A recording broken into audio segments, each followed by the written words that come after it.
Main मुद्दा ये है कि इस तरह के जो SC/ST एक्ट के तहत अवैधानिक अनैतिक पुलिस प्रशासन केस दर्ज कर रहा है सवर्णों और सनातनियों के खिलाफ। उसके तहत अब ये आया कि बिना जांच पड़ताल किए, बिना इन्वेस्टिगेशन किए आप किसी को ना तो जेल भेजें और ना सीधे अरेस्ट करें। आप पहले जांच पड़ताल करें, तब FIR करें। अगर FIR कर भी देते हैं तो प्रॉपर इन्वेस्टिगेशन करने के बाद ही किसी को जेल भेजें। उसकी लाइफ पूरी बर्बाद हो जाती है। SC/ST एक्ट में आपके पास क्या एविडेंस आती है? एक आदमी से परिवार कोई बात हो जाती है तो वो SC/ST एक्ट कैसे एप्लीकेबल होता है? नहीं होता। ये पुलिस प्रशासन जानता है। लेकिन पुलिस प्रशासन सनातनियों, क्योंकि हम लोग ना तो अभद्र व्यवहार करते, ना आंदोलन कर रहे हैं उनके खिलाफ, ना थाने का घेराव कर रहे हैं, इसलिए हमारे ऊपर या देवी देवताओं के विरुद्ध गालियाँ दी जाएं या सनातनियों पर, सवर्णों पर कोई केस लगाए जाएं, OBCयों पर केस लगाए जाएं, तो उसकी कोई सुनवाई नहीं है।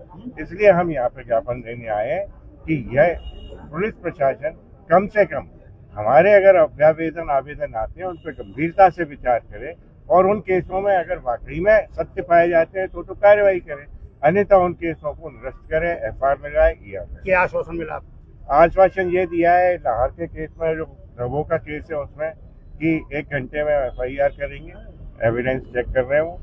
दूसरा, जितने केस हैं उनमें अभ्यावेदन पर जांच करके उसमें भी अगर FIR लगती है तो वो लगाएंगे। ये आश्वासन। सुरपुरा में क्या प्रोग्राम है? क्या सुरपुरा हम जाएंगे, उन्हें साहस देंगे कहीं, और हम उनसे और आप सभी से आपके साहस के द्वारा ये कहते हैं, आप सब लोग साथ हैं कि हम उसमें पूरी तरह से आर पार की लड़ाई लड़ेंगे। न्यायालयीन जो प्रक्रिया है उसे भी मैं और मेरे साथी लोग ही लड़ेंगे। हमें उसमें कोई वकीलात नहीं, हम वकील जरूर हैं, लेकिन हम एक घर और परिवार की दृष्टि से कर। तो क्या आप निर्दोष मानते हैं उन लोगों को? बिल्कुल 100% सभी SC/ST एक्ट के केस जितने होते हैं 99.99% वो सब फर्जी होते हैं। इसीलिए आप अगर गूगल पे कभी डाटा निकालेंगे तो 99% केसों में हमेशा बरी हुआ है आदमी, किसी को उन्होंने धार्मिक भावनाओं को लेकर जो अभद्र टिप्पणी करी है उस पर अभी तक मामला दर्ज नहीं हुआ है। वो हमेशा धार्मिक भावनाएं, देवी देवताओं को गाली देते हैं। पुलिस प्रशासन दबाव में रहता है, इसलिए उनके विरुद्ध कार्रवाई नहीं करता। और जो सत्ता पक्ष है वो वोट की राजनीति के साथ जुड़ा हुआ है, इसलिए वो उन पर पुलिस प्रशासन के को रोकता है कि कार्रवाई न की जाए। उसमें CCTV फुटेज भी सामने आए हैं। CCTV फुटेज हो, अरे मेरे को देखो ना, मेरे अगेंस्ट तो पूरे कम से कम 10 लाख पड़े होंगे, गाली, जूते, फलाना ढिमाका, जान से मारने की धमकी, गोली मारने की धमकी, फिरौती देंगे, वो सुपारी देंगे।